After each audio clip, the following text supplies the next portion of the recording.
Welcome back mga kaaldab. Ito na naman po ang inyong lingkod, si Mr. Destiny. At magbibigay po tayo ng pinakamainit na update po ngayon sa social media. Ito po yung nakakatuwa. Ito po yung kumbaga behind the scene na kung saan lalabas si Alden Richards at kakanta nga po o kakantahan niya ang mga naggagandahang kumbaga masabi natin mga kaaldab na talagang kaaya-aya. Di po ba? Although marami po talagang kinilig nung lumabas si Alden Richards. Pati mga beauty queen na kung saan nga po talagang mapapatingin kay Richard Polkerson. Di po ba? Sabi ko nga po sa inyo, iba po talaga yung karisma. Iba po talaga yung kagwapuhan ni Richard Polkerson. Ang laking tulong talaga na nag-gym mga kaaldab. Sa totoo lang po. Kaya nga sabi ko sa inyo, may mga bagay-bagay po. Nakitang-kita nyo naman po kung gaano nga po ba kagwapo si Richard Polkerson. Kaya dun sa mga nagsasabing bagay na bagay nga po raw sila ni Kat. Ewan ko lang po mga kaaldab. Ito yung mga bitter.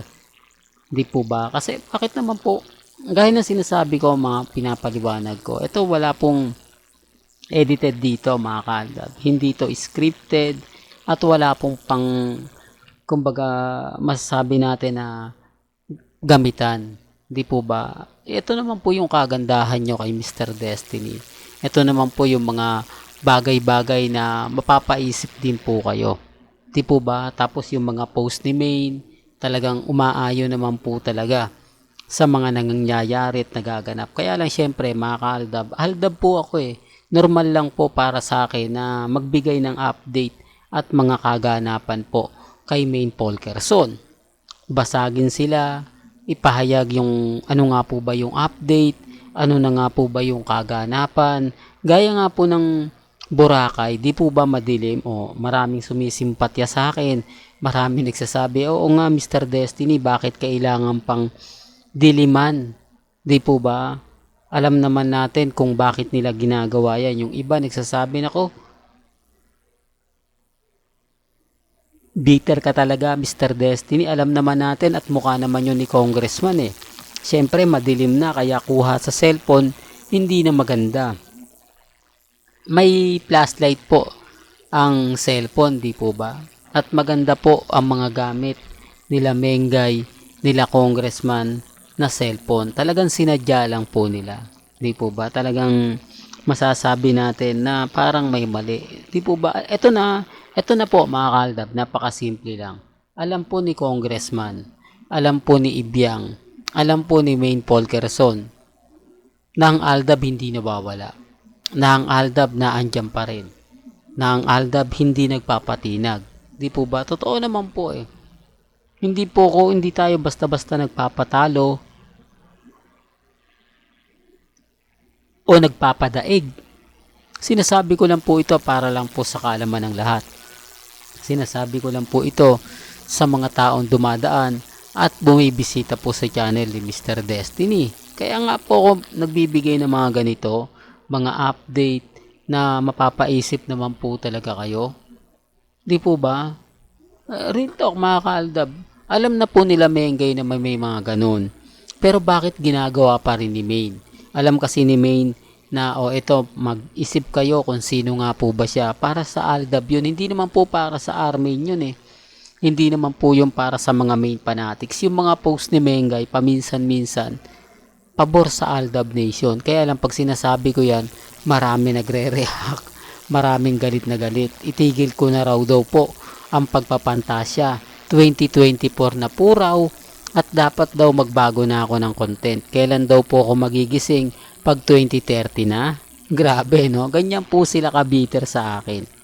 Pero bago nga po pala natin ituloy itong napakagandang update natin, kung bago ka lang sa channel na to at isa kang true-blooded Aldab Nation na nagmamahal po kila Mengay at Isoy, tama po ang channel na pinuntahan mo. Kaya consider na po kitang bagong subscriber. At huwag mong kalimutang i-share ang mga video po natin sa mga mami, sa mga titas, at sa mga senior. Well, balikan natin si Richard Polkerson. Ito naman po yung video na nasa labas na siya. Ito naman yung video na kung saan kitang-kita mo, mga kaaldab, yung presensya ng mga sigawan. Yung mga taong totally na nag-aabang, totally na talagang gustong makita ng malapitan. Si Alden Richards. Di po ba? Alam niyo sa totoo lang po mga kaaldab, yung mga naglabasang issue kay Alden, wala na. O yung sinasabing kasalan. O, di po ba? Na kinasal na raw si Alden at si Catherine, etc. etc. Samantalang sa mga vlog sa YouTube, nanliligaw pa lang. Kuno, di po ba? Nawala na yung mga regalo. Yan ang sinasabi ko mga kaaldab, na literal lang po talagang ginagamit si Alden Richards. Literal lang po talagang binibigyan ng mga update, o sabihin na natin na kumbaga ito yung mga ganitong mga upload, mga vlogger, mga gumagawa po talaga ng istorya pagkatapos sa akin po ibibintang. Kapag ka sinasabi kong fake news yun, galit na galit sila. Ito na nga po, lumalabas na nga po yung mga update. Lumalabas na nga po paunti-unti. Gaya nga po ng pinapaliwanag ni Mr. Destiny. Ako, masaya po ako mga kaaldab. Dahil hindi naman po tayo gaano na apektuhan. Hindi tayo nagpapatinag at never nga po tayong kumbaga nasisira. Di po ba? Gaya nga po ngayon, yung Showtime. Akala ko si Alden Richards yung pinakamatindi. Dahil yung Showtime nga po ay may hashtag na Sanib Puwersa ng GMA Kapuso. Grabe po yung ginawa ni Vice Ganda. Kita nyo, dun siya sa logo ng GMA Kapuso. Ganyan po kainit ang pinakita. Kaya lang syempre mga kaaldab, kumbaga kakaiba. Ito yung pangtapat sa Eat Bulaga. Yung mga artista kasi nilang bigatin, yung mga sikat nila, mga masasabi natin na iilan lang, hindi po katulad sa GMA network, napakarami.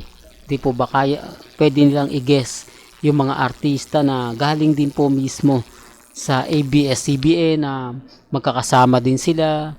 Di po ba? Pero ang Showtime po nasa, kumbaga exclusive pa rin po yan sa ABS-CBN. Hindi po yan kumbaga nawala. Pero gaya na sinabi natin, collaboration lang naman to, Sanib Puwersa. Pantapat lang po sa Eat Bulaga. Ano naman po kaya yung mga magiging senaryo ngayon? Ngayong mas marami na nga po raw ang tatangkilik dahil mapapanood na nga po sa Mother Network ang Showtime. Well, hanggang dito na lang po yung updates natin. Mga kaaldab, bahala na po kayo magkomento.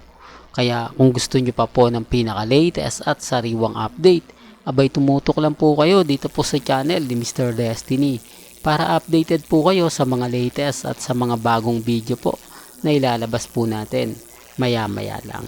Hanggang sa muli, salamat po sa panonood at pakikinig.